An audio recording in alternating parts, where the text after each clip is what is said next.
Wellness programs need to be available to all employees in the program, regardless of what shift they're working or what their financial situation might be. So we discourage any kind of financial barriers to participation. We don't want to we don't want to offer something that is a $20 charge to participate if certain employees that really is going to be cost prohibitive for. And then you wouldn't want to offer a program at lunchtime every day because the third shift workers are never going to be able to get there, or even second shift workers. People might just work a staggered work day and they might not be able to take advantage of this program that's being offered. So we want to make sure that you're reaching all of the available employees in the program. Particularly, it's helpful to engage some of the ones who are not the chronic volunteers. As Bobby mentioned, there's always going to be a first wave of early adopters who are eager and excited to participate, but how do you get the voice of the person who doesn't want to participate and really understand what their needs are and what their interests are, what would engage them to come to the table? When designing the benefits for the employees, it's very helpful if the program goals are integrated with the benefits. If you have identified that diabetes is a top health risk for your employee population, then you might want to work with the benefits to offer subsidized diabetes, offer an on-site diabetes prevention program, or offer some sort of subsidized access to diabetes education. Physical activity is the goal. You want to work with your benefits broker to receive some sort of gym discount or gym membership discount or on-site gym, or however you could kind of link the two program goals with the benefits design. The health benefit design really needs to support prevention first and put the accountability on decision making on the consumer themselves, and then really supporting the overall goals and objectives of the wellness program. Bobby did go through a lot of the comprehensive components of a Worksite wellness program. It's not just lunchtime yoga or working out at the gym after work or something. You really want to make sure that you're starting with a comprehensive data assessment that will assess the health risks and needs and interests, personal needs and interests of the employees, as well as existing policies that support wellness in the workplace. You want to provide awareness and educational resources, but then really also link with lifestyle and behavior modification programs so that you're not just, a lot of employees are at the place where they just need more information about what they're doing, about what their risks are and about what's available to them. And then some employees are a little further along the readiness to change scale, and they may need some sort of lifestyle modification intervention program. So there could be flyers around about the risks of tobacco use, and then there could be access to a tobacco cessation program, whether it's on-site or it's referral to something in the community. Medical decision support for consumers can be another really comprehensive component for employees with certain high-risk conditions, helping them understand the best available evidence and enabling them to have conversations with their providers around what their medical decision, what their opportunities are and what their options are. Comprehensive disease management protocols can be helpful as well for the patients who have identified chronic diseases, how to make sure that they're achieving the self-management goals and clinical practice standards for best treatment for their disease. As always, we want any of these comprehensive elements to be founded in good science and evidence. We want to make sure that we're not just picking programs that are easy or appealing or accessible, but really the ones that are going to help people make change. We can have the best program in the world, the most evidence-based program though, but if you can't get people to the table, they're not going to be able to benefit from it, and the company won't be able to benefit from offering it either. So communicating the efforts to all employees is very important. It could be as easy as distributing flyers. It could be as easy as distributing email. We tend to rely on that a lot. You have to be mindful of employees who might not have access to email depending on what their work situation is. They might only log in once a week and get these updates, so they could miss that kind of communication. So understanding what your employee base is and what the best way to reach them is important in helping them come to the table.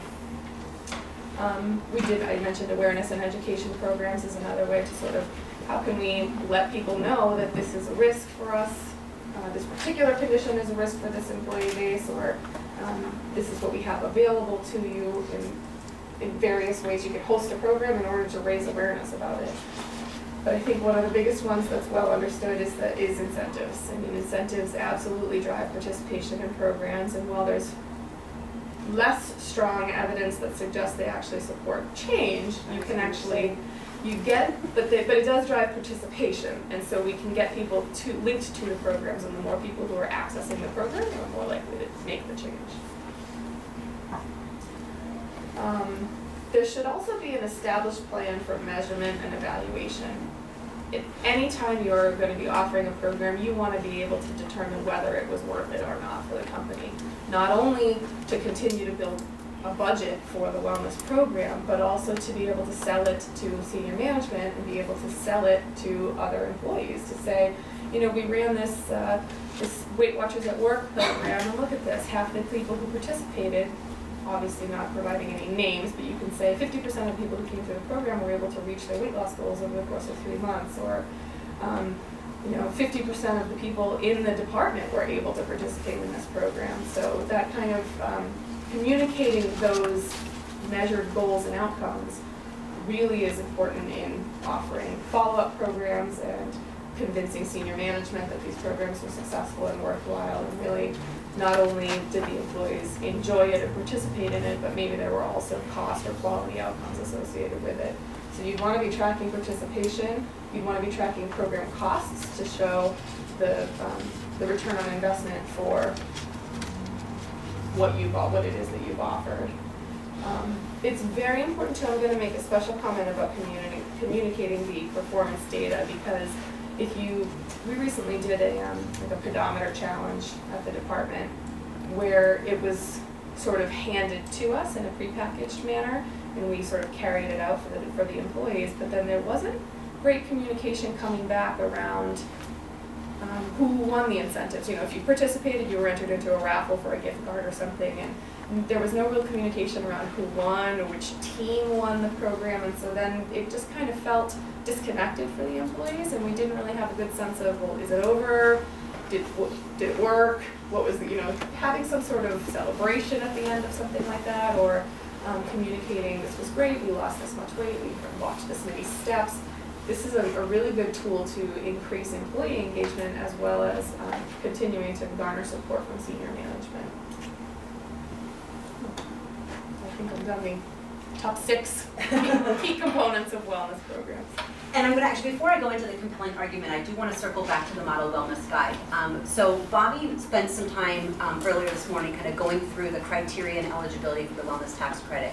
Claire just walked you through kind of what are the key components and elements of a successful and evidence-based wellness program.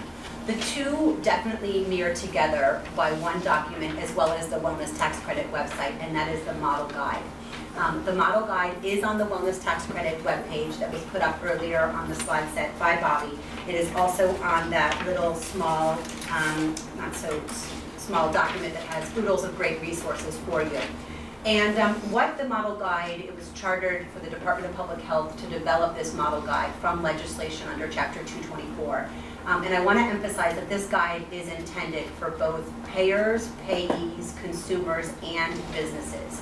So no small charter or task in one little tiny document, but that document was created with kind of all of those voices and lenses in mind. I also want to emphasize that the Model Wellness Guide, while it certainly complements the wellness tax credit eligibility for businesses with 200 or fewer employees, it is not only intended for businesses of that size. Any business, regardless of size, is applicable in that Model Wellness Guide. So we do specifically outline out information for small businesses as well as for other size businesses. So regardless of kind of where you fall, regardless of who you are, I feel very confident that you will find wonderful, evidence-based, tangible information in the Model Wellness Guide that kind of takes those two presentations, most importantly, the key elements that we've seen out of a successful evidence-based wellness program that Claire outlined, that are also key components and criteria of the Model Wellness Guide certification, you will find in that Model Wellness Guide document. So it's a wonderful, please. I've got a draft, so I just printed it off the website. So it's a fabulous document that's really written down with kind of a lot of text, but more importantly, more resources and links to information. So there's documents to support it, and then it sends you out to various websites and other experts in the field for additional information if you're interested. You will also see that the last, 8 to 15 pages, and I'm making up that number, but give and take, are all resources line itemed out by overall wellness component resources, resources by various lifestyle modifications, resources by various chronic conditions, resources on evaluation, really any type of resource that you might need on establishing a long-term sustainable worksite wellness program, you will hopefully find in that document. I also want to share with you that it is a goal of the Department of Public Health and part of our charter to work to make sure that resource section is kept up to date and accurate and live. So we do plan to partner with the Wellness Council of Massachusetts and various other kind of groups to continue to make sure that come a year from now, when you go to click on 5 of those resources, you aren't taken to a page not found, which is certainly, I can't stand when that happens. There's nothing worse than kind of getting that. And quite frankly, the longevity and the applicability of a document like that really needs to maintain how accurate and how sufficient those information resources are to you and your organization. So I just wanted to kind of share that for you. So certainly go to that guide, please download it. It's not meant to be daunting either. We try to develop it and really walk you through, all right, what do you need to do in order to not only receive the seal of approval from the Department of Public Health around an evidence-based wellness program, but also what do you need to do in order to get that return on investment within your organization to really meet the needs and interests of your employee population, and then to help them make behavior change by providing them with opportunities to engage in that supportive environment within your organization. Anything else from that? Yeah, I just wanted to add that the document does have a draft watermark on it, but that's primarily because we do intend to update it annually. We are working with a graphic designer to create a document online that's not just straight text. It'll be a little bit more of a brochure format, but it is a final document for this year. Wonderful. So kind of with that in mind, certainly I'm also going to go into, we've heard wonderful presentations from Bobby and Claire around kind of what are the key elements of a successful and seal of approval wellness program from the Department of Public Health. What are the key areas and elements that you should focus on within your business? But again, we know that businesses should not feel like this needs to be done in isolation, nor is that the evidence-based norm out there.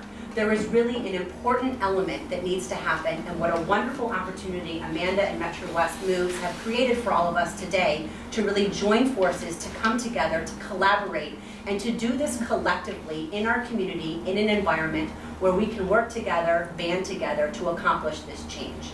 And I really think it's a wonderful opportunity, but also something that we should really capitalize on, because we have seen that when businesses band together, when communities really form that relationship and partnership, we are really able to create long-term sustainable change because we're all focused on the same goal and mission. So as an employer, you can do everything right in terms of building a worksite culture and health for your employees. But if you leave work and go home to an unhealthy community and a broken healthcare delivery system, your investment will be compromised. We need to do this in collaboration and partnership. And this is one step forward that we are trying to help you understand that as businesses and as community leaders and as role models, let's collectively develop a strategic plan to take this one step further. Why should we collaborate? Well, this may sound obvious. However, we can do significantly more and better things together if we have a larger voice. We want to complement each other's actions and efforts. We want to create a bigger impact. We want to build capacity and readiness for change, and we want to develop a shared vision. So MetroWest Moves, as Amanda outlined earlier in her presentation, has already stepped forward